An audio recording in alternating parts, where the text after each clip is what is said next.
नमस्कार दोस्तों, आपका हमारे चैनल में स्वागत है। दोस्तों, आज हम क्लास 8 का chapter direct and inverse proportions देखेंगे। तो ये चैप्टर बहुत ही ज़्यादा आसान है। इसका हम आज 4 एक्सप्लेन करेंगे, ठीक है। तो आप देख पा रहे होंगे इसमें चैप्टर नेम है डायरेक्ट एंड इनवर्स प्रोपोर्शन, ठीक है। जो ऊपर सबसे ऊपर हेडिंग दिख पा रहे होंगे। तो आज हम इसको एक्सप्लेन करेंगे, ठीक है। तो देखते हैं ये डायरेक्ट प्रोपोर्शन और इनवर्स प्रोपोर्शन क्या होते हैं। तो फर्स्ट हम डायरेक्ट प्रोपोर्शन बताएंगे, ठीक है, और उसके बाद बताएंगे इनवर्स प्रोपोर्शंस। तो डायरेक्ट प्रोपोर्शन क्या है आइए देखते हैं। डायरेक्ट प्रोपोर्शन में दो क्वांटिटी होती हैं। एक क्वांटिटी x हो गई और एक क्वांटिटी y हो गई, ठीक है। हमारे पास दो क्वांटिटी हैं, एक x है और एक y है, ओके। यदि x में इंक्रीमेंट होता है, अगर ये बढ़ता है तो उसी रेशियो में y में भी इंक्रीमेंट होगा, ठीक है। अगर x बढ़ती है तो उसी रेशियो में y में भी इंक्रीमेंट होगा, ठीक है। और यदि x का डिक्रीमेंट होता है तो उसी रेशियो में y का डिक्रीमेंट होगा।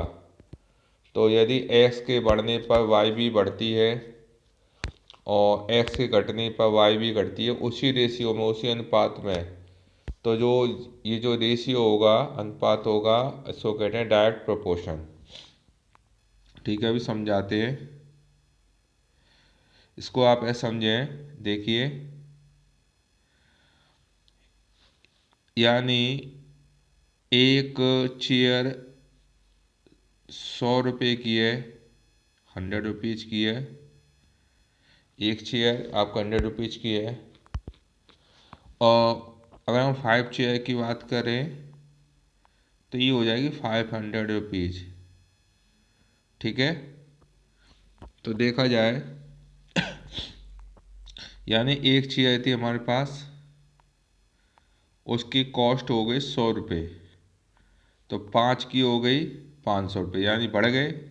यानी इधर 1 तो 100 है, इधर 1 का 5 हो गया तो उधर भी 5 टाइम्स हो गया, 5 गुना हो गया, ये होगा 500 गुना। तो ये होगा डायरेक्ट प्रोपोर्शन, ठीक है ना। उसी दिशा में बढ़ गए। अब हम डिक्रीमेंट की बात करें तो आप ऐसा समझिए कि 20 रुपये में, ठीक है, 4 कॉपियाँ आती हैं।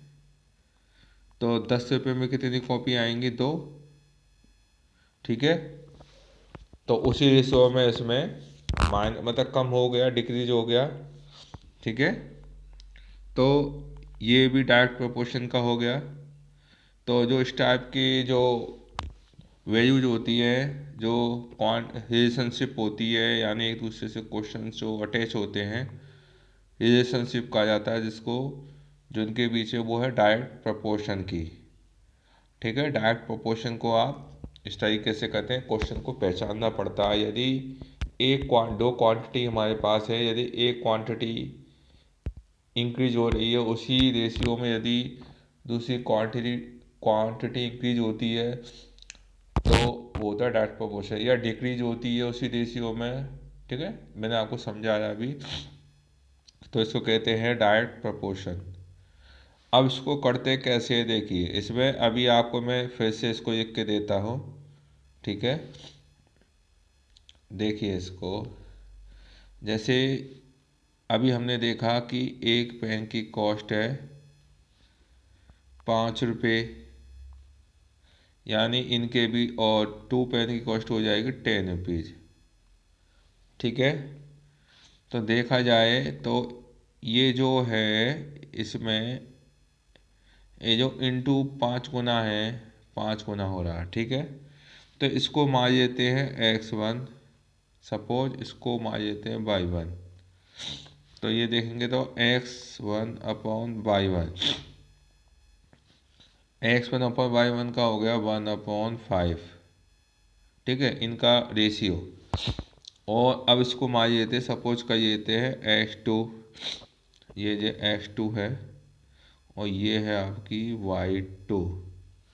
और यदि H2/Y2 लिखते हैं हम, तो ये आएगा H2, तो हमारे यहाँ देखेंगे तो यहाँ 2 है, 2, और Y2 है आपका 10। देखा जाता है ये 1/5 है, दोनों रेशियो इक्वल है, 1/5 1/5। तो एक फॉर्मूला सा बन के आ गया। अगर हमारे पास x1 एक क्वांटिटी है और y1 क्वांटिटी है, डायरेक्ट प्रोपोर्शन है, तो उसी रेशियो में अगर H2 होती है तो उसी हिसाब से Y2 है, तो जो फॉर्मूला बन के आएगा वो आएगा x1/y1 और H2/y2। ठीक है, ये फॉर्मूला है आपका डायरेक्ट प्रोपोर्शन का। ठीक है, अगर इनमें से कोई 3 वैल्यू आपको गिवन है तो हम चौथी वैल्यू फाइंड कर सकते हैं, या कोई रिलेशनशिप दे के संबंध दे रखा है तो हम उससे चौथी वैल्यू फाइंड कर सकते हैं। तो रेशियो सेम होना चाहिए। ठीक है, जितने भी आपको वैल्यूज गिवन उनका रेशियो सेम होना चाहिए दो क्वांटिटियों के बीच में। कुछ समझाते हैं, आगे भी हम देखते हैं। अब यहाँ पे जैसे फर्स्ट क्वेश्चन दे रखा है, देख लेते हैं, कराई देते हैं इस एक्सरसाइज को 13.1 को। क्वेश्चन क्या है, ये है क्वेश्चन 13.1। देख लेना, न्यू और ओल्ड का उसका चक्कर है, एक चैप्टर है आपका है direct inverse proportion. Question number first देख लो। क्वेश्चन नंबर फर्स्ट क्या है, following are the car parking charges near a railway station up to. ये आपको क्वेश्चन फर्स्ट में कार पार्किंग चार्ज दे रखा है, कुछ पेमेंट करनी पड़ रही है और उसका पेमेंट का क्या हिसाब है वो दे रखा है। ठीक है, तो ये आप देख पाएंगे 4 आवर का देना पड़ रहा है 60 रुपीज़, 4 घंटे के 60 रुपये देने, यानी जो पार्किंग करनी है आपको, कार पार्क करनी है, रखनी है, मतलब उसमें, तो उसका जो चार्ज है वो है 4 घंटे का 60 रुपया, 60 रुपीज़ कह सकते हो आप इंग्लिश में है तो। 8 आवर्स का 100 रुपीज़, 12 आवर का 140 रुपीज़। ठीक है, और 24 आवर का 180, ये उसने दे रखा है। ठीक है, इस पार्क जो चार्ज है वो दे रखा है, लिखा है चेक करना है if the parking charge and the direct proportion to the parking. यानी जो चार्ज दे रखा है वो पार्किंग के डायरेक्ट प्रोपोर्शन में है कि नहीं, यानी जो टाइम के और रुपीज़ का रेशियो सेम है कि नहीं सभी का, ये बताना है। तो क्या करते हैं, जैसे अब ये समझिए कि नहीं, अब देखते हैं फर्स्ट क्वेश्चन का सॉल्यूशन।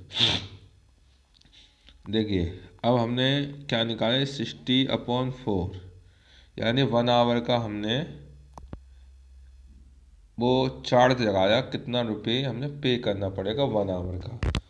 तो C1 सपोज किया, C1 है आपका चार्ज है ना, C1 60/4, तो 1 आवर का, यानी अगर 4 आवर के अकॉर्डिंग काम करें तो 1 आवर के 15 रुपीज़ हो रहे हैं। ठीक है, अब हमने 8 से किया, 100 में 8 का डिवाइड किया। अगर हम गाड़ी 8 घंटे के लिए जो मतलब पार्किंग में रखते हैं, पार्क करते हैं, तो उस हिसाब से हमें 1 आवर का कितना रुपये पेमेंट किया, तो 8 से डिवाइड किया 100 में, ये 8 आवर है, यहाँ पर 100 रुपीज़ है, तो 100 में 8 का डिवाइड किया तो ये हो गया 12.5। अब देखो 4 आवर के हिसाब से 15 रुपीज़ था 1 आवर का चार्ज जो था, है ना, पेमेंट जो भी था। और C2 मतलब अगर 8 आवर के लिए अगर हम पार्किंग करते हैं कार को तो 12.5 रुपीज़ है ना, तो यही डिफरेंट आ गया, आगे चेक करने की नीड नहीं थी, यहाँ सभी सेम होने चाहिए। ये कि हमारे शुरू के दो जो चार्जिंग है वो डिफरेंट आ चुके हैं, उनकी वैल्यू डिफरेंट आ चुकी है, सेम रेशियो में नहीं है। अब इन्होंने क्या किया, C3 और C4 फाइंड किए, कर सकते हैं, कोई दिक्कत नहीं, बट हमारा आंसर इसी से आ चुका है, C1 not equal to C2। ठीक है, C2, C2 मतलब इसको हम दोबारा इसको मिटा के इसको मिटा के दोबारा, चलो हटा के दोबारा से, इसमें C1, इसमें आप, हाँ, C1 not equal to C2। ठीक है, इसी से आंसर आ गया कि ये जो डाटा दे रखा है वो हमारा डायरेक्ट प्रोपोर्शन में नहीं है। ठीक है, अदर को चेक करने की कोई नीड नहीं है, इसका आंसर 9 हो जाएगा। ठीक है, अब इसने दे रखा है, देखो क्या दे रखा है, हेयर द, यहाँ देखिए, here the charge per hour are not same. ठीक है, ये दो ही नहीं सेम, नहीं तो बाकी जरूरत ही नहीं है, अगर दो चीज़ नो हो गई, एक जगह नो हो गई तो आधा भी सब नो हो गई। ठीक है, यस के लिए चेक करना पड़ता है, नो के लिए तो एक ही काफ़ी है। अब बाकी चाहे are not in direct proportion, ये दो से काम हो जाता है, ज़्यादा की जरूरत नहीं थी। ठीक है, अब क्वेश्चन नंबर 2 देख लेते हैं, जिसमें लिखा हुआ a mixture of plant is prepared by mixing a part of red pigment with 8 part of base। यानी कोई मिक्सचर है वो तैयार होता है, एक पार्ट तो उसमें रेड पिगमेंट है और 8 पार्ट बेस है, यानी इसका जो रेशियो है वो क्या है, वो रेशियो क्या है, उसका रेशियो है 1/8। तो रेड पिगमेंट हो गया, रेड पिगमेंट हो गया 1 और बेस उसी रेशियो में हो गया 8। अगर हम रेशियो निकालें तो 1/8 आ ही दे रखा। ठीक है, अब क्वेश्चन देख लेते हैं, ये क्या कह रहा है, in the following table, table के बने आपको, ठीक है ना, टेबल के बने आपको, find the parts of base that needed to be added. अब आपको रेड पिगमेंट दे देखा होगा, उसके अकॉर्डिंग हमें बेस पार्ट्स बताना है, तो ये बहुत ही ज़्यादा आसान है। ठीक है, तो ये डायरेक्ट प्रोपोर्शन से होगा, क्योंकि सेम रेशियो के हिसाब से वर्क करना होता है, 1/8 का तो 1/8 के हिसाब से ही हमें काम करना पड़ेगा। अब इसको करेंगे कैसे वो देखते हैं। देखिए, इसमें यहाँ पे 1, यहाँ पे 8। ठीक है, इसमें जैसे यहाँ 1 था, यहाँ 4 हो गया है, यानी 4 टाइम चौगुना, तो इसका भी 4 हो जाएगा, तो यहाँ आ जाएगा 4 × 32, यानी इसका जो 4 है उसके नीचे आ जाएगा 32, तो यहाँ 32 आएगा। ठीक है, इसको A1 मानो, तो ये A1 हो गया। ठीक है, A1। दूसरा क्या है, 7। अब एक का 7 टाइम्स कि 1 का, देखो 1 का 7 टाइम्स किया इसने। ठीक है, तो 1 का इंटू 7 7, और फिर 7 का इंटू 8, फिर 7 का इंटू 8 से होगा यहाँ पे, तो 56। ठीक है, यहाँ 56 आ जाएगा यहाँ पे।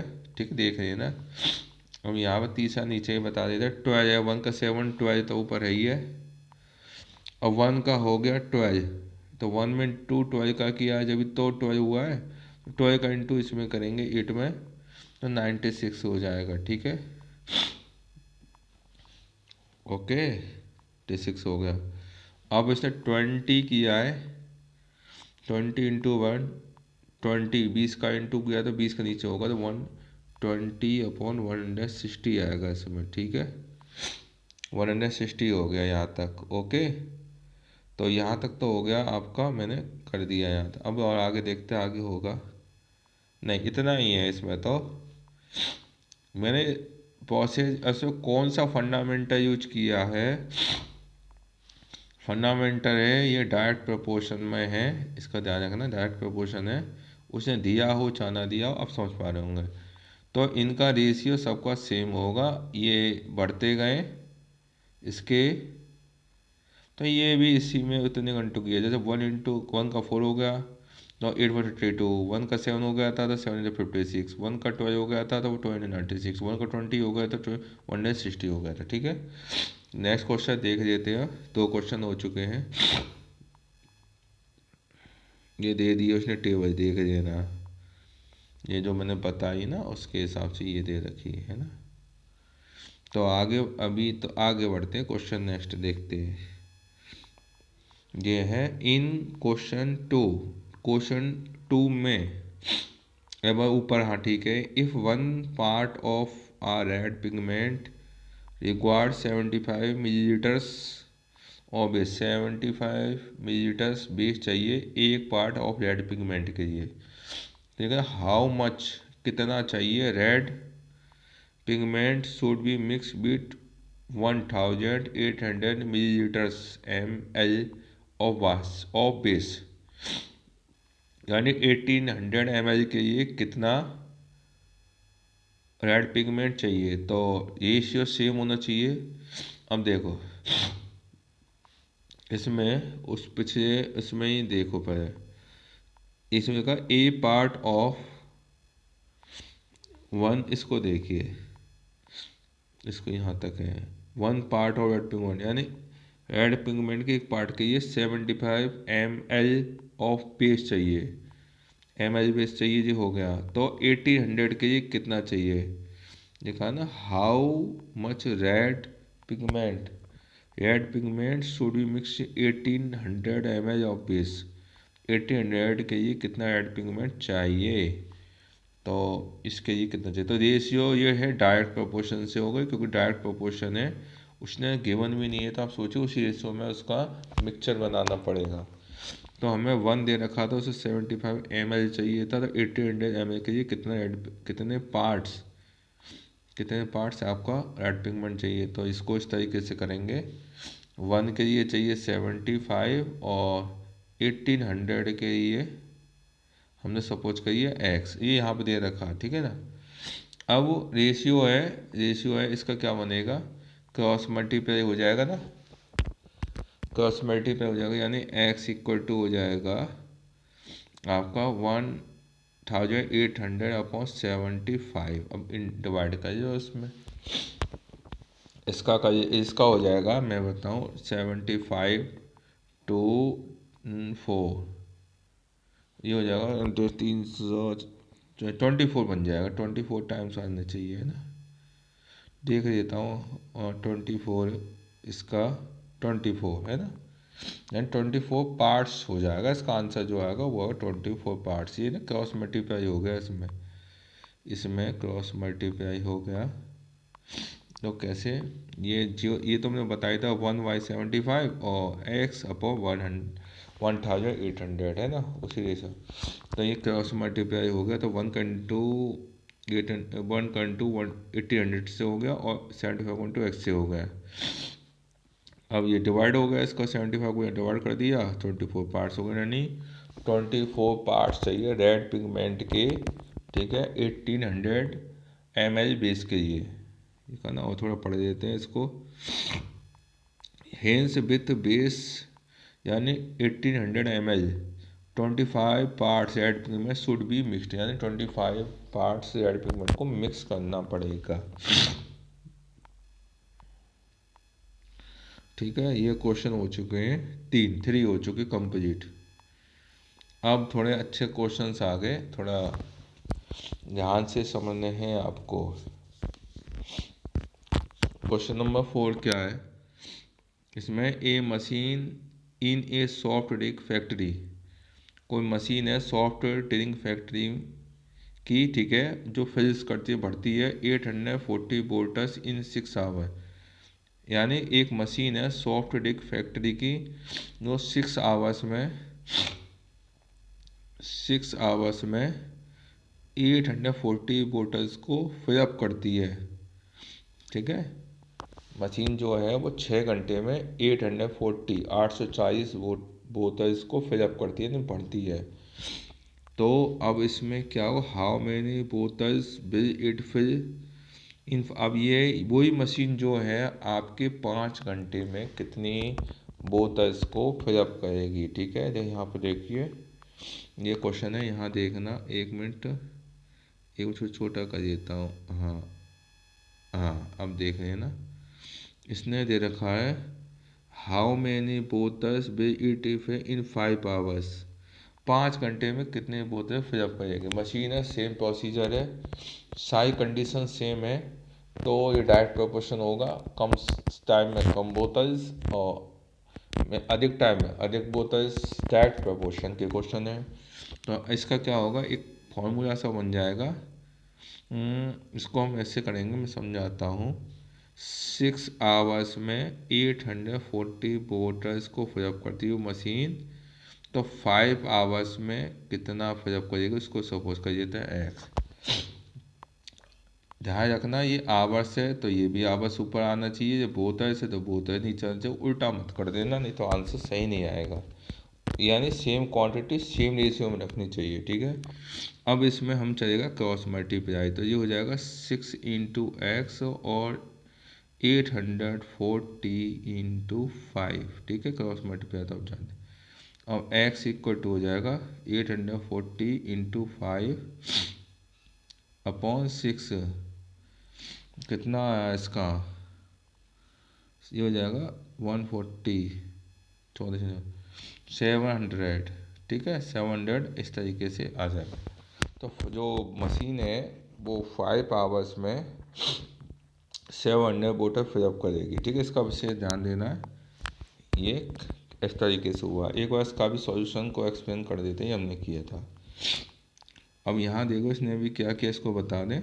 6 आवर्स में 840 बोतल फिलअप कर दिया, 5 आवर्स में कितना, तो उसी रेशियो में अगर आवर्स ऊपर है तो ऊपर आवर्स होनी चाहिए, नीचे बोतल्स तो बोतल्स होनी चाहिए। ऊपर नीचे नहीं करना है, इधर आपने इस तरीके से किया ऊपर, और इस तरफ आपने बोतल्स रख दी, नीचे आवर कर दिया, ऐसा नहीं। अगर ये आवर्स है तो उसके सामने ये आवर्स होनी चाहिए, बोतल्स है तो उसके सामने बोतल्स है ना, इस तरह से रेशियो में होना चाहिए। कहने का मतलब ये हुआ। अब देखो इसे तो हटाते हैं, दोबारा से देखो। यहाँ पे हमने क्रॉस मल्टीप्लाई किए, ठीक है। 6 × x हो गया और 5.840, 6 का डिवाइड हो गया, ये 140, 145, कुल मिला के 700 बोटल्स, यानी 5 आवर्स में 700 बोटल्स को फिलअप करेगी मशीन। ये हो गया क्वेश्चन नंबर 4 कंप्लीट, ठीक है। अब 5 देख लीजिए तो थोड़ा सा अच्छा क्वेश्चन है। ये है a photograph of A bacteria in yards 15,000 times. यानी एक बैक्टीरिया है, उसका जो फोटो है उसको 50,000 गुना बड़ा किया गया है, ठीक है। अटेंस ए लेंथ, और उसकी जो लेंथ आती है वो आती है 5 सेमी।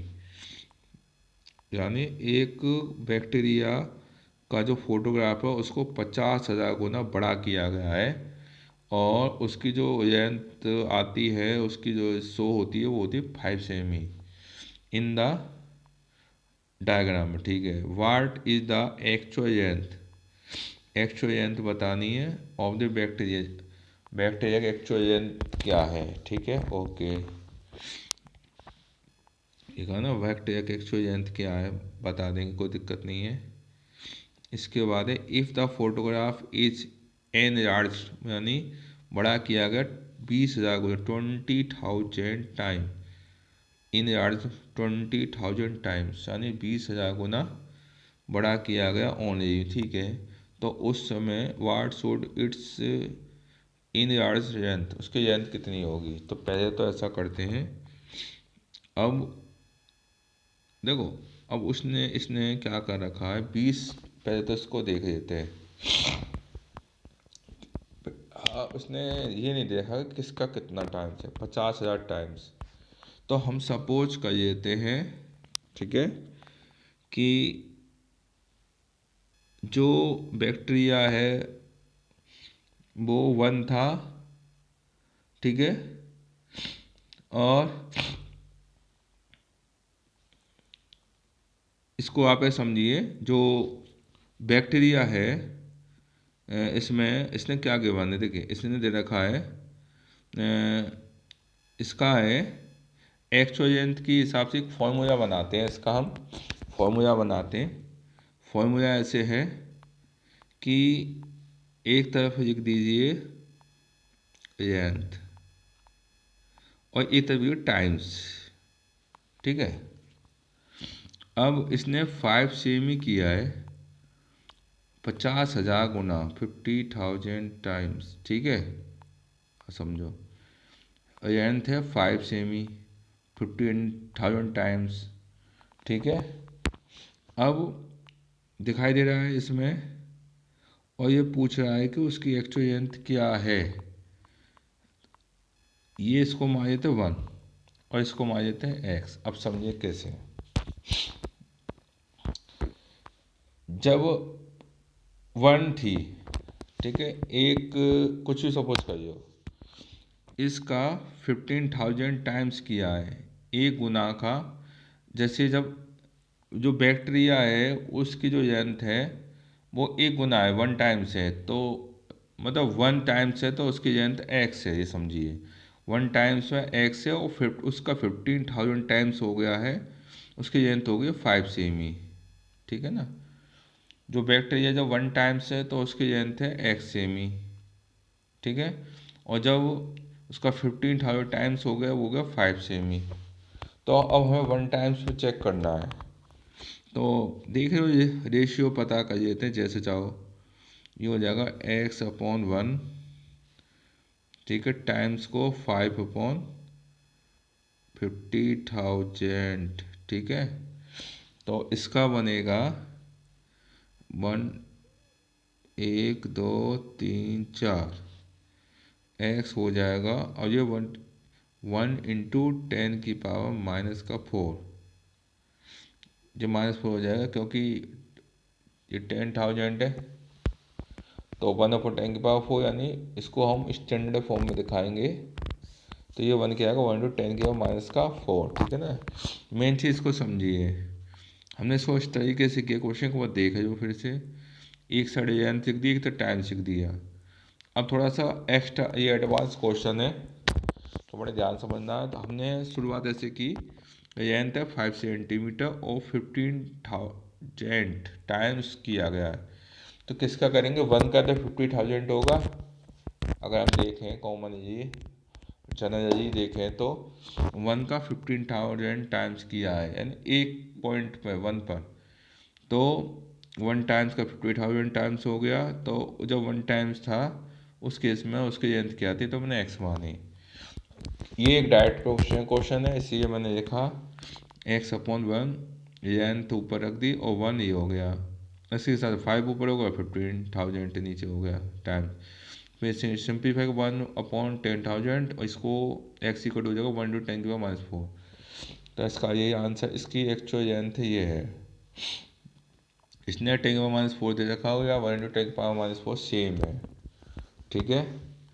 अगर हम 10⁻⁴ को 1 × 10⁻⁴ लिखते हैं तो दोनों सेम ही है, सेम वैल्यू है, तो इसने दे रखा, ठीक है। अब क्वेश्चन दूसरा भी ऐड था इसमें। क्वेश्चन क्या था, in the photograph is in 20,000 times only. तो अब आप पता कर सकते हो, जैसे चाहो वैसे पता कर सकते हो। अब ये क्या कर रखा, अब इसमें चाहो तो मेरा फॉर्मूला यूज करिए, लेंथ और टाइम्स। तो ये कह रहा है कि 1 का 20,000, ठीक है, एक और यहाँ पे को 0 है, ठीक है। 1 का 20,000 हो गया, और यहाँ पे आप दे सकते हो 1 का 20,000, ओके, और 20 का गुना कर दिया है, एक टाइम का 20,000, और अभी जो निकला है उसको रखिए 10⁻⁴।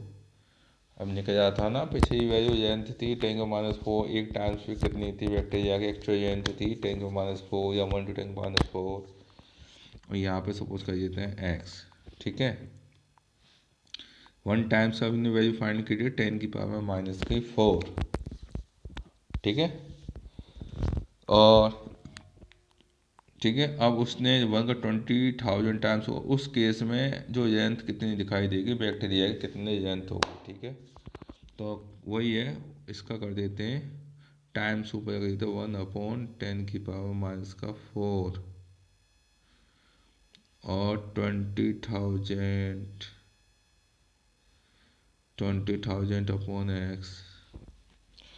ठीक है। ये टाइम्स ऊपर रखा है मैंने, फिर लेंथ को नीचे रखा है मैंने, फिर टाइम्स को ऊपर रखा है मैंने 20,000, एक्स को नीचे। अब क्रॉस मल्टीप्लाई करिए, चलो एक्स इंटू 1 से किया तो एक्स हो गया, और ये हो जाएगा 20,000, और ये 10⁻⁴ होगा, अपॉन 10⁻⁴ हो जाएगा, ये उधर जाएगा इंटू में, इंटू यहाँ पे कर, यहाँ पे देखो मैं सीधे बता, 10⁻⁴ इंटू इससे होगा 20,000 से, तो माइनस होगा तो अपॉन जाकर प्लस का हो जाएगा। 10,000 का इंटू हो गया, 1 2 3 4, 1 2 3 4, 2 आई, एक्स बराबर 2 सेमी। तो आपका जो आंसर बनेगा, अगर उसको बैक्टीरिया को 20,000 टाइम्स करोगे तो वो 2 सेंटीमीटर शो होगा, ठीक है। तो आंसर होगा 2 सेंटीमीटर, ये जो है ना, ठीक है, देख लेना। तो ये इसका आंसर होगा। अब आप देखोगे तो यहीं पे इसमें यही दे रखा होगा, ठीक है। ये कुछ नहीं है, उसने यूज किया है 5, मैंने अलग मेथड से यूज किया है, ठीक है। ये भी सही है। इसमें क्या किया उसने, इसको भी बता देते, इसको भी बता देते हैं इसने क्या किया है। इसने क्या किया है कि एक तरफ तो इसने लेंथ दे दी, ठीक है, और एक तरफ टाइम चाहिए। अब इसे थोड़ा सा चेंज किया है, ये मिटाते हैं, गड़बड़ हो गया। एक तरफ हो गया इसके लेंथ, और एक तरफ होगा टाइम्स। अब देखिए, जब 5 सेंटीमीटर था, तो ये 5 सेंटीमीटर 50,000 टाइम्स था। एक और जीरो आएगी, यहीं कर देता हूँ, ठीक है। अब ये कहेगा अगर 20,000 टाइम्स है तो ये कितना होगा। तो आप इसको ऐसे, जो मैंने पहले बताया था वो भी, अब इसको भी देख लो आप। 5/5,000 वो 50,000, और x/20,000, एक और जीरो बढ़ा दो, 4 जीरो भाई दोनों पे, यही यही बता देते हैं इस तरह, यहाँ तक तो यही है ना। देखो ये 5/50,000, x/20,000, क्रॉस मल्टीप्लाई कर दो, ठीक है। एक्स इंटू 50,000 से, 5 इंटू 20,000 से, फिर इसको डिवाइड कर दिया, ठीक है। तो ये जीरो से जीरो उड़ जाएंगे, 5 से 5, 2 सेमी आ जाएगा, ठीक है। तो 2 सेंटीमीटर दिखा दिया। कैसे भी करो, दो तरीके से करने के, या तो जो गिवन उसी से कर दो, या जो आंसर आया था आपको उसी से कर दो, बेसिक से ना, उसकी जो एक्चुअल से कर दो, चाहे जो ये गिवन क्वेश्चन में उससे कर दो। 5 सेंटीमीटर जो दे रखी है 50,000 की, उससे कर दो। तो नेक्स्ट आगे बढ़ते हैं, क्वेश्चन देखते हैं,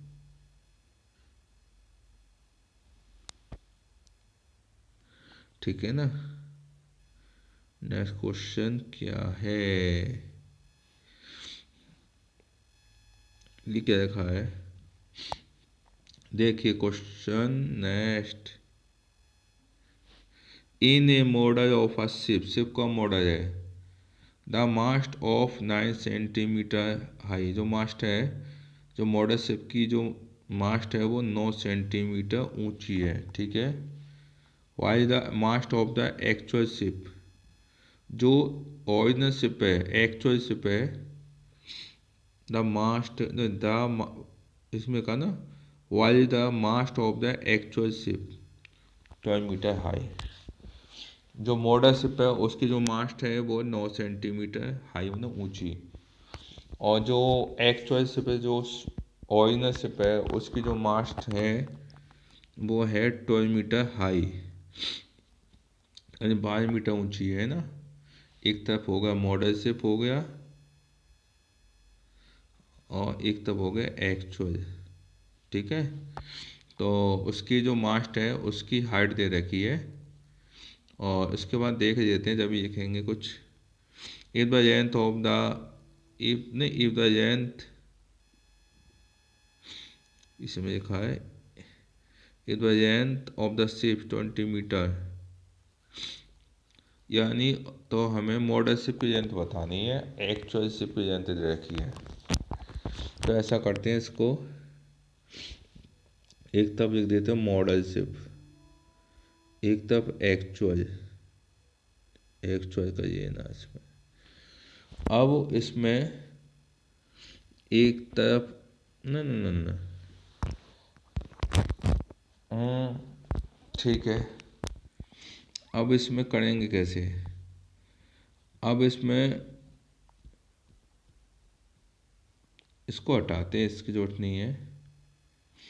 इसमें एक तरफ रखते हैं मास्ट, मास्ट की जो, और एक तरफ रखते हैं शिप की लेंथ,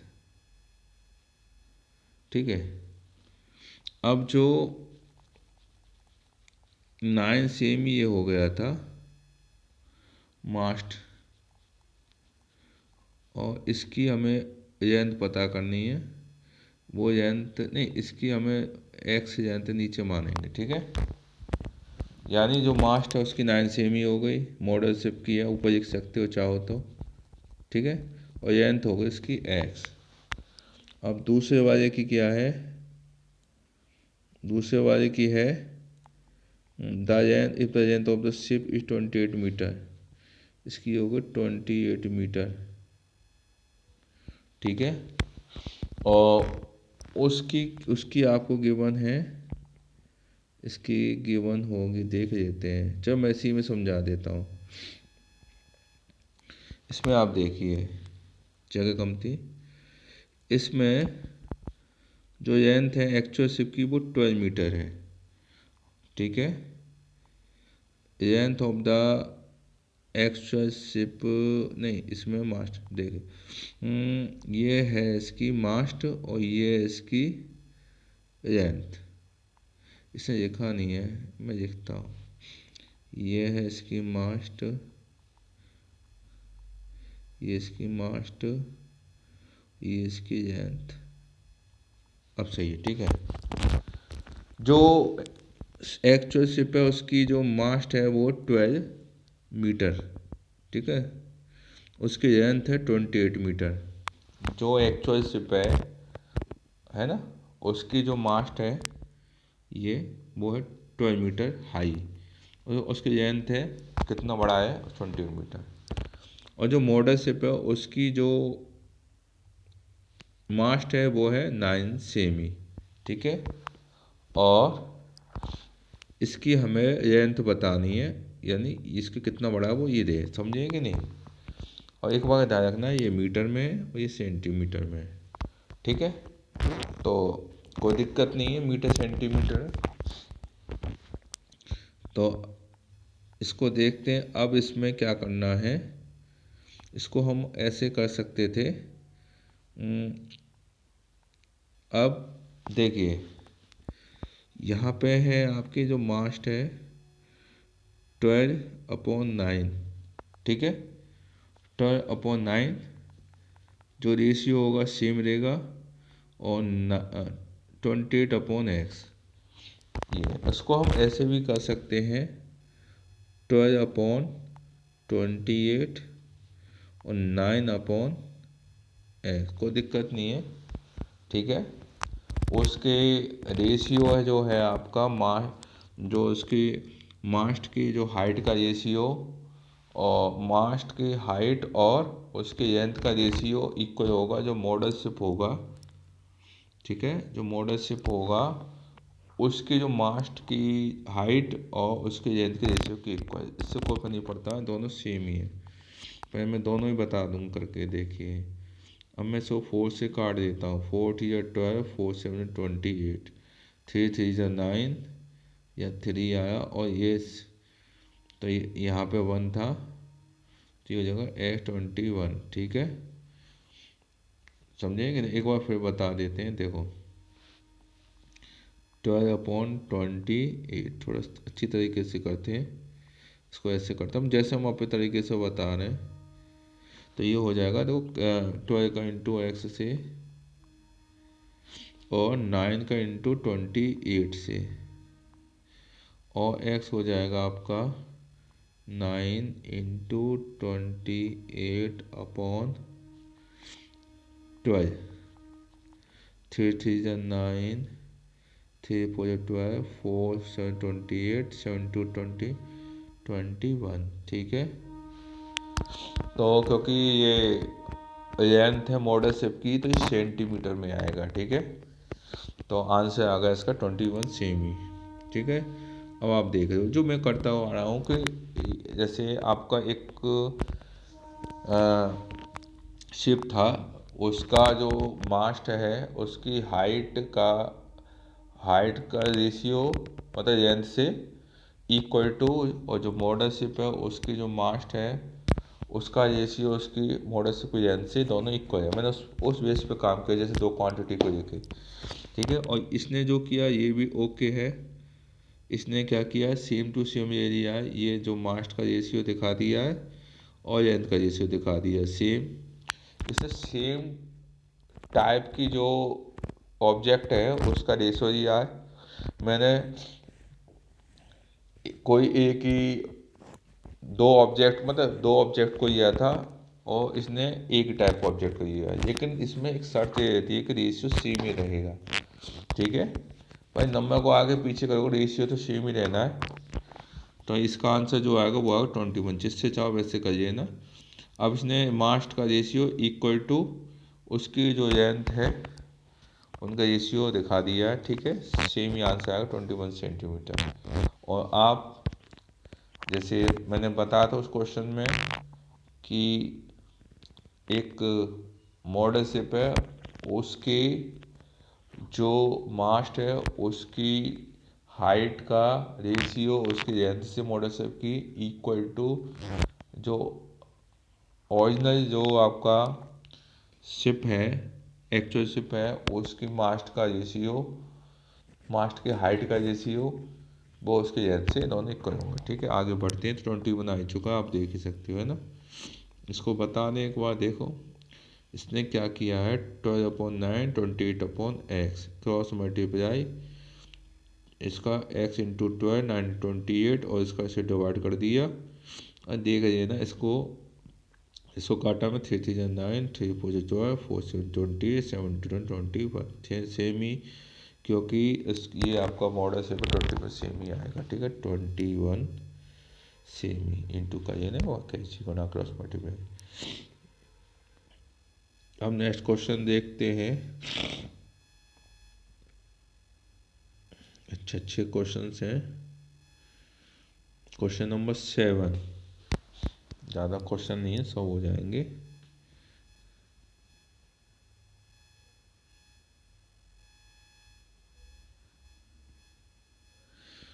सेवन में क्या दे रखा है,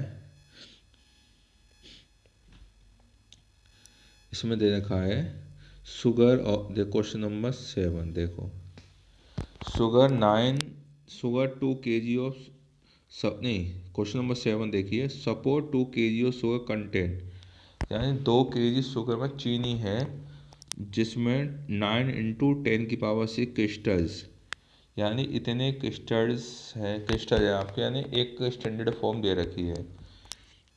तो 2 kg में इतने क्रिस्टल्स हैं। How many sugar crystals are there in.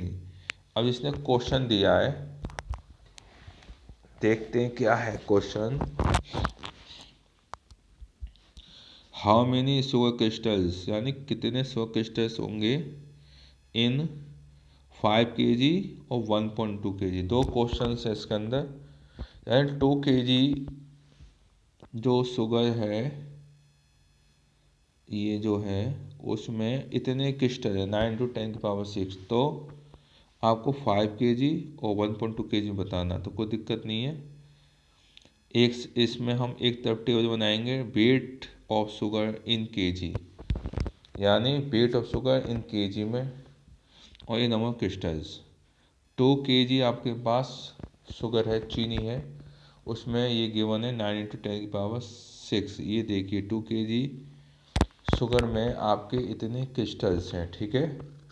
अब इससे दो क्वेश्चन है, दो बार होंगे, ठीक है। पहला क्वेश्चन क्या है कि 5 kg में कितने क्रिस्टल्स होंगे, तो अब ये यहाँ पर आएगा आपको 5 kg, ठीक है। आपको आएगा 5 kg, यानी 2 kg में इतने क्रिस्टल्स हैं, तो अब 5 kg में कितने होंगे। अब ये आपको एक टेबल से ही बन के आ गए, ठीक है। अब इस टेबल के अकॉर्डिंग हमें काम करना है। अब इसमें देखिए, इसमें 2 kg में इतने क्रिस्टल है, तो इनका रेशियो इक्वल टू होगा 5/x। हमें x फाइंड करना है। ये डायरेक्ट प्रोपोर्शनल क्वेश्चन है। 2 kg है, तो उसी के अकॉर्डिंग उसमें क्रिस्टल्स हैं 9 × 6। 5 kg में उसी के अकॉर्डिंग होंगे, ठीक है। उसी से बढ़ जाएंगे, बड़ी वैल्यू आएगी। अब यहाँ थोड़ा क्वेश्चन का सॉल्यूशन देख लेते हैं। ये आपका आ गया 2 kg में इतने क्रिस्टल है, 5 kg कितने होंगे। इसका हुआ क्रॉस मल्टीप्लाई 2 का इंटू एक्स से यहाँ शो किया हुआ आप देख सकते हैं, और 5 का इससे है, तो देखो 2 × x, x × 2 मतलब 5 × 9 × 10⁻⁶। अब ये जो x है 2 है, पता है ये इंटू मतलब इसके डिवाइड में आना है, और इसका हो जाएगा इंटू 5, 9 का 5 से 40, इसका बनेगा 45/2 इंटू 10⁻⁶। 10⁻⁶, अरे 10⁻⁶ है ये, ठीक है। यहाँ पे ये जो आ रहा है ना, ये यहाँ इतना आएगा। अब इसको डिवाइड किया 22.5, और 22.5 इसका हो जाएगा 45/2, 22.5, और 10⁻⁶ तो आपका है ही है। अब इसको स्टैंडर्ड फॉर्म के एक नंबर्स के बाद डेसिमल आना चाहिए, पॉइंट आना चाहिए, तो एक पॉइंट ये लेफ्ट में आ जाएगा, ये पॉइंट एक कर सकते, तो एक पावर बढ़ जाएगी, ये 2.24 10⁻⁶। ये इसका बनेगा, है ना। ये पॉइंट जो 22 के बाद जो पॉइंट है वो एक नंबर लेफ्ट में आएगा, और जो 10 की पावर है उसमें इंक्रीमेंट हो जाएगा, ये हो जाएगा 2.25 10⁻⁷। तो जो क्रिस्टल्स होंगे इन 5 kg ऑफ शुगर, ठीक है, तो वो होंगे 2 × 25 10⁻⁷। अब देख लेते हैं नेक्स्ट क्वेश्चन। सेम वही प्रोसीजर है। अब इसमें ये पूछ रहा है कि इसमें अब क्या पूछा है, ऐसा पूछा 1.2 kg शुगर में कितना होगा। तो यहाँ पे ये चीज़ तो हमने सेम ही रखी है, ये जो है और ये दोनों तो सेम है। यहाँ था 5 और x, यहाँ हो जाएगा जो 5 kg था वहाँ हो जाएगा 1.2 kg, x का x है। सेम क्वेश्चन है, डिफरेंट वेरिएबल भी ले सकते हो, सेम ही ले सकते हो, कोई दिक्कत नहीं है। वो तो ओवरलैप हो जाएगा अगर सेम लोगे तो, ठीक है ना। तो वही है 2/, ठीक है। यहाँ देखो थोड़ा सा वही प्रोसीजर, इसकी 2 kg में इतने क्रिस्टल है, तो 1.2 kg में x सपोज किए। फिर इसके बाद 2/9 × 10⁻⁶, और इक्वल टू 1.2/x। उसी रेशियो में है, यानी डायरेक्ट प्रोपोर्शन का क्वेश्चन है ये आपका, डायरेक्ट प्रोपोर्शन का, ठीक है। अब थोड़ा सा बड़ा करिए तो समझ में आए। अब देखिए ये यहाँ तक तो वही है स्टेप, तो यहाँ तक तो वही स्टेप है। अब देखो 2 का इंटू एक्स से होगा, और 1.2 इंटू 9 × 10⁻⁶, 2 का इसमें डिवाइड में आ गया। अब इसका देखिए, इसका बनेगा 12 इंटू 9, 29 108 एंड 10.8। देखो पहले इसको मैं ऊपर बताता हूँ, 1.2 का 9 से इंटू 108 आता है, पॉइंट यहाँ पर है तो ये पॉइंट यहाँ जाएगा, ठीक है। और पॉइंट में 2 है 5.4, ये यानी इसका जो आंसर हो 5.4, ये 10⁻⁶ तो 10⁻⁶ था ये, ठीक है। 5.4 10⁻⁶, 5.4 इंटू 10⁻⁶, ठीक है। 5.4 इंटू 10⁶, यानी 1.2 kg में जो क्रिस्टल्स होंगे वो होंगे, यानी जो 1.2 kg जो शुगर है उसमें नंबर ऑफ क्रिस्टल्स होंगे 5.4 इंटू 10⁶। ठीक है, ये क्रिस्टल्स है आपके। तो ये आपके दो पार्ट्स थे क्वेश्चन नंबर 7 के, जो हमने कंप्लीट कर दिए, पूरे कर दिए। आगे बढ़ते हैं क्वेश्चन नंबर 8।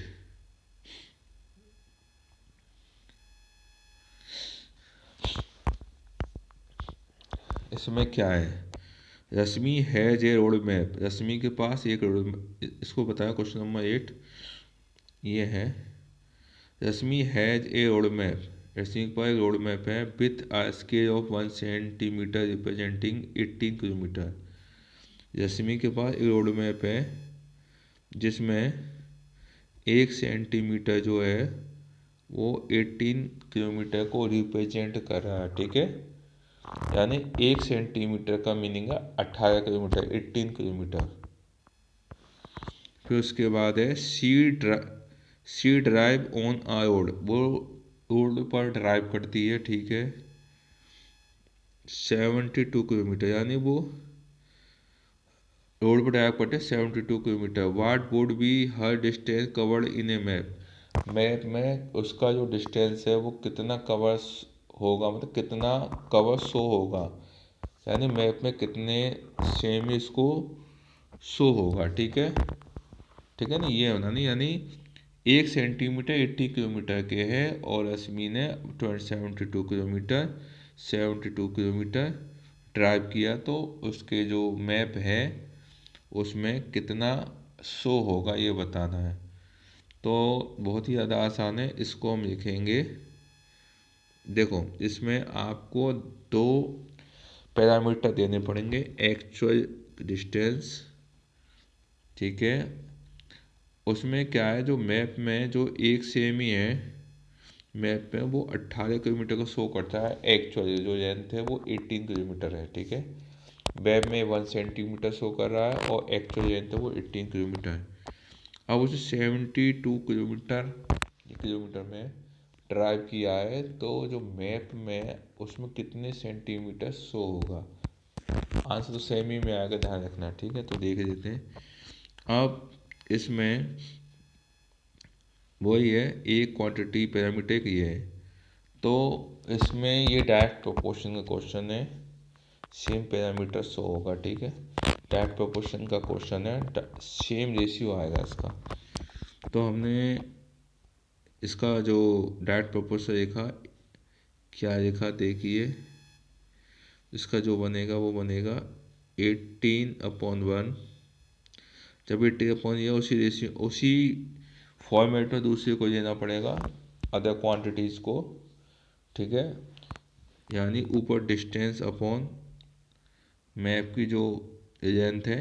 ठीक है, इक्वल टू उसी रेशियो में फिर एक्चुअल लेंथ 72 और फिर एक्स जो हमें फाइंड करनी है। ठीक है, तो ये हो गया। अब इसको करते हैं सॉल्व, क्रॉस मल्टीप्लाई है 18x 72 × 1, फिर डिवाइड 4 सेमी, तो जो शो होगा वो होगा 4 सेमी। ठीक है, जो मैप में आप 72 किलोमीटर रिप्रेजेंट होगा वो होगा 4 सेमी। ठीक है, अब क्वेश्चन नंबर 9 की तरफ बढ़ते हैं।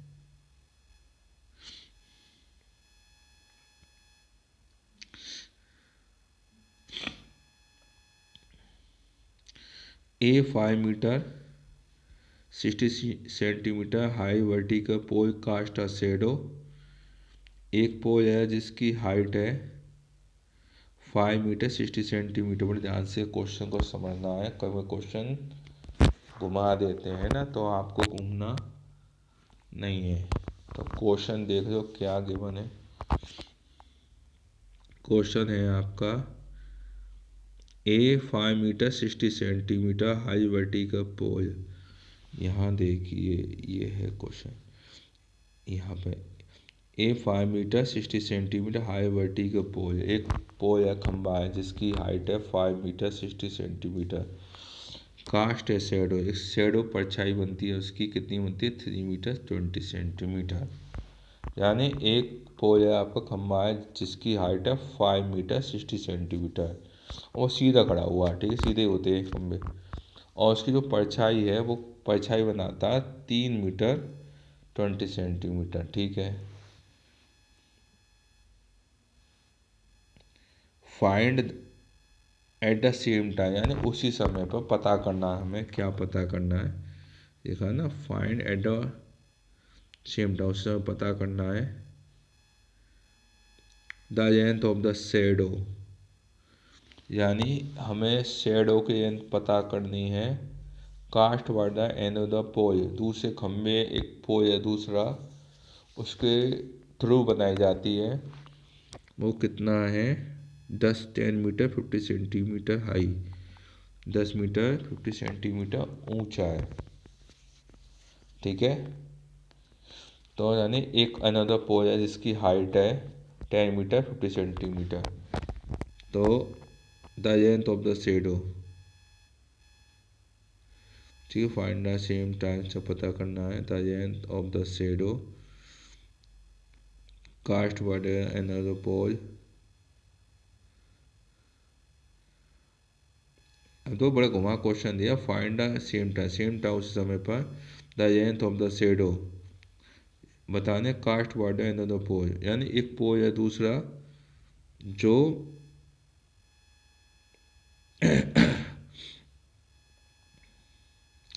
जो कि 10 मीटर 50 सेंटीमीटर ऊंचा है, ठीक है। और second the height of a pole which cast shade, और फिर हमें एक पार्ट जोड़ दिया है उसमें हाइट बतानी पोल की, खम्बे की, अगर उसकी परछाई है which cast a shade of 5 metre long. चलो ठीक है, जो बाद में पहले देखते हैं। तो इसमें एक तरफ देखेंगे हाइट ऑफ अ पोल, ठीक है, ये है 5 मीटर 60 सेंटीमीटर। इसे सभी 60 सेंटीमीटर में कन्वर्ट किए, आप इसको मीटर से भी कर सकते हैं, ठीक है, इसको कर सकते हैं 5.6, ठीक है। और उसकी जो शेडो थी वो है 3.2, और हमें अनदर पोल है जो 10.5 मीटर है, तो उसकी एक्स करेंगे, ठीक है, ये आप ध्यान देना। और वही है हमारा फॉर्मूला 5.6 3.2। देखिए ये इसकी मैं ये तो उसकी होगी शेडो और ये उसकी होगी पोल की हाइट। एनोदर पोल है जिसकी हाइट है 10.5 मीटर, उसकी हमें शेडो बतानी है। तो मैंने क्या किया 5.6/3.2 10.5/x, ठीक है। अब इसको काट दो 8 से, 8.7 और 0.4, अब पॉइंट से पॉइंट हटा दो, एक्स हो जाएगा 4 × 10.5 × 7, 7 6 आ जाएगा, 6, ठीक है, 6, ये आएगा 6 मीटर, ठीक है, 1.5 और 6 मीटर आएगा इसका, ठीक है। The length of the shadow of the pole 6 metre. अब इसको थोड़ा सा एक्सप्लेन कर देते हैं, इसने सेमी में कन्वर्ट किया है। अब इसने हाइट है जो पोल है आपका उसमें जैसे ही देखा ना, ऐसे थोड़ा छोटा करना पड़ेगा, हाँ अब देख रहे हो थोड़ा सा, हाँ इसमें जो इतने की हाइट है यानी 5 मीटर 60 सेंटीमीटर, 560 सेंटीमीटर हो गई, और शेडो बनाए 3 मीटर 20 सेंटीमीटर। तो हमें लेंथ पता करनी थी, मतलब उस पोल की जिसकी जो हाइट है 10 मीटर 50 सेंटीमीटर, तो ये हो जाएगा 1050 सेंटीमीटर, और उसकी शेडो की जो लेंथ है वो एक्स सपोज की, ठीक है। अब इसको कैसे पता कर सकते हैं, इसका रेशियो पता किया पोल और उसकी शेडो का, ठीक है, और ये इसका, तो इसको सिंप्लीफाई कैसे किया वो देख लो। क्रॉस मल्टीप्लाई किया, इसका इसमें किया, ठीक है, और इसका इसमें डिवाइड कर दिया, बाकी आगे सिंप्लीफिकेशन, इससे ये कट गया। 8/32, 856, 7 600 आ गया। ये सेमी में इसको मीटर में कन्वर्ट कर लो, ठीक है। डायरेक्ट प्रोपोर्शन यूज़ करना कैसे भी करिए। इसमें इस सॉल्यूशन में उसने सेंटीमीटर में कन्वर्ट किया है, तब उसको सॉल्व किया है। और मैंने जो बताया था आपको वो मीटर से बताया था, मीटर के थ्रू भी सीधे सीधे हो सकता है, ठीक है। तो मीटर से भी हम कर सकते हैं। तो ये था, और एक क्वेश्चन और था, ये है the height of a pole which cast a shadow. अब हाइट बतानी है, विच कास्ट से 5 मीटर जाओ, हाइट बतानी है। तो जैसे इसको तो लिखे रहने, जैसे पे एक क्वेश्चन था पीछे, इसको तो आप ऐसे ही लिखने दो। तो हाइट बतानी है, तो हाइट का जो फॉर्मूला ऊपर है हाइट का, तो ये तो ऐसे सेम रहने दो, ठीक है। इसमें हाइट एक्स माई है और जो लेंथ से 500 है, ठीक है। तो एन उधर है, जो पोल है उसकी शेडो दे रखी है, उसकी हाइट पूछ रहा है। तो डायरेक्ट प्रोपोर्शन है, उसी रेशियो से होगा ये क्वेश्चन, ठीक है। तो देखते हैं, रखा हमने 560/320 x/500 क्रॉस मल्टीप्लाई। तो ये हो जाएगा x/220, 560 इंटू 5। देखो इसको थोड़ा सा बड़ा करिए, तो अब देखो इसका इससे इंटू होगा, ये कर दिया, और इसका इंटू इससे होगा, ये यहाँ कर दिया, ये डिवाइड में आ गया, फिर इससे ये कट गया 0, फिर इससे रहने दो, इसको काट दो, फिर 8 7 56, 8 4 32, फिर ये 1, ये कटे डिवाइड होगा, 4 1 4 125, ठीक है। इसका इंटू किया तो ये हो जाएगा 850 सेंटीमीटर, यानी 8 मीटर 75 सेंटीमीटर इसकी हाइट आ गई पोल की, जो दूसरा पोल है ना। इसको आप करिए ना कैलकुलेशंस। इसमें ये क्वेश्चन और है शायद आखिरी, इसको ख़त्म कर देते हैं। ये देखो क्वेश्चन क्या है, इसमें लिखा है ए रोड ट्रक है, ट्रेवल्स 14 किलोमीटर इन 25 मिनट्स। एक ट्रक है, रोड ट्रक है, जो कि 40 किलोमीटर कवर करता है 25 मिनट्स में, यानी 25 मिनट के अंदर वो 14 किलोमीटर जाता है, कवर करता है। If the speed remain same, अगर स्पीड सेम रहती है, मतलब स्पीड सेम ही होनी चाहिए, कम ज़्यादा नहीं होनी चाहिए, सेम क्या होते हैं कंडीशंस होनी चाहिए ना। हाउ फार कैन इट, ये दे रखा, how far can it travels in 5, अब 5 घंटे में पूछ रहा है, ठीक है। 5 आवर्स में पूछ रहा है, ये 5 आवर्स में कितने ट्रेवल करेगा। अब तो इसने दे रखा था 25 मिनट्स में 40 किलोमीटर जाता है, तो 5 आवर्स में कितना जाएगा। अब इसको हमें जो 5 आवर्स हैं, इसको हमें कन्वर्ट करना पड़ेगा, चेंज करना पड़ेगा मिनट में। तो आप ये बताइए कि 1 आवर में होते हैं 60 मिनट, 1 आवर में होते हैं 60 मिनट, और 5 आवर में हो जाएंगे 5 इंटू 60 300 मिनट हो जाएंगे, ठीक है। ये सीधे सीधे बता रहा हूँ, 300 मिनट हो जाएंगे। अब उसको मिनट में कन्वर्ट कर दिया हमने। अब देखो इसने दिया, अभी यहाँ पे एक्सप्लेन करें। ये ध्यान है कि डायरेक्ट प्रोपोर्शन का सेम कंडीशन अप्लाई हो रही है इसमें। अब देखिए 1 आवर में होते हैं 16 मिनट, और 5 आवर्स हो जाएंगे 5 इंटू 60, इंटू हो गया ना, 5 पर 60 में 300 मिनट्स, क्योंकि इसने मिनट और किलोमीटर का रेशियो, मिनट और किलोमीटर में कंपेयर किया हुआ है। अब देखिए इस क्वेश्चन क्या था, इसने क्या क्या पैरामीटर दिए। देखिए डिस्टेंस किलोमीटर में और टाइम मिनट में, आपको ये बताना पड़ेगा किस पैरामीटर कैसे कैसे ये है। तो इसका थोड़ा सा, हाँ ठीक। अब ये 25 मिनट्स में 40 किलोमीटर डिस्टेंस कवर करता है ट्रक जो है ना। तो 25 मिनट नीचे 40, तो 300 मिनट में ये कितना डिस्टेंस कवर करेगा उस, ठीक है। ऊपर एक्स फाइंड करना है आपको, उसको हमने अननोन वैल्यू है तो उसको हमने एक्स सपोज किया है, ठीक है ना। समझ में आया ना। आपके विषय इसको ऊपर नीचे भी कर सकते हैं, ये कि सेम क्वांटिटी सेम टाइप से होनी चाहिए, ठीक है। 25 मिनट्स में 40 किलोमीटर, तो 500 मिनट में कित सॉरी 300 मिनट में कितने किलोमीटर है। 25 मिनट में 40 किलोमीटर, यानी ये मिनट में किलोमीटर। 300 मिनट में कितने किलोमीटर, उसको एक्स सपोज करिए। अब ये 14/25 और एक्स अपॉन 300, ठीक है। जो रेशियो होता है 40/25 और एक्स अपॉन 300, ये रेशियो सेम होगा। अब इसको हम आगे देखते हैं, थोड़ा बढ़ा कर देते हैं, ठीक है। इसको क्रॉस मल्टीप्लाई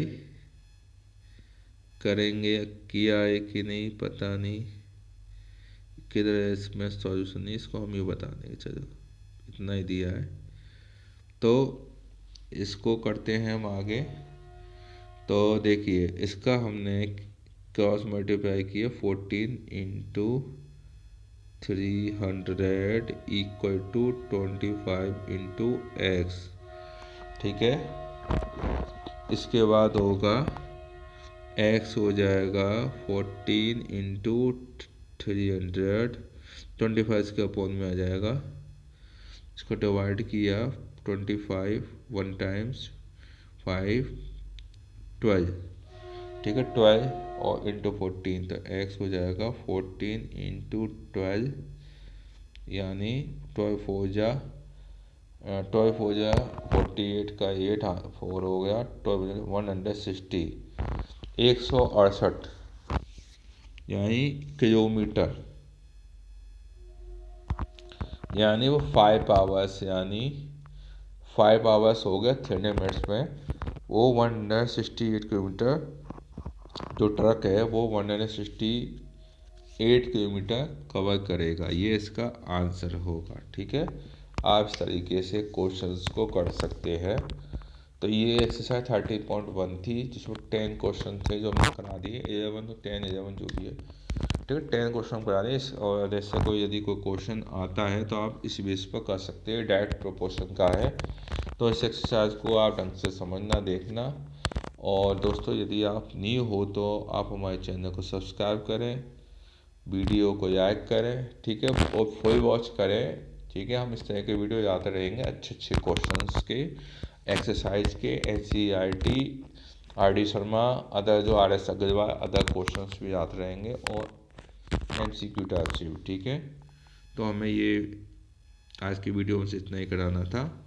नेक्स्ट वीडियो में इसकी जो इनवर्स प्रोपोर्शन वाली एक्सरसाइज कराएंगे, ठीक है।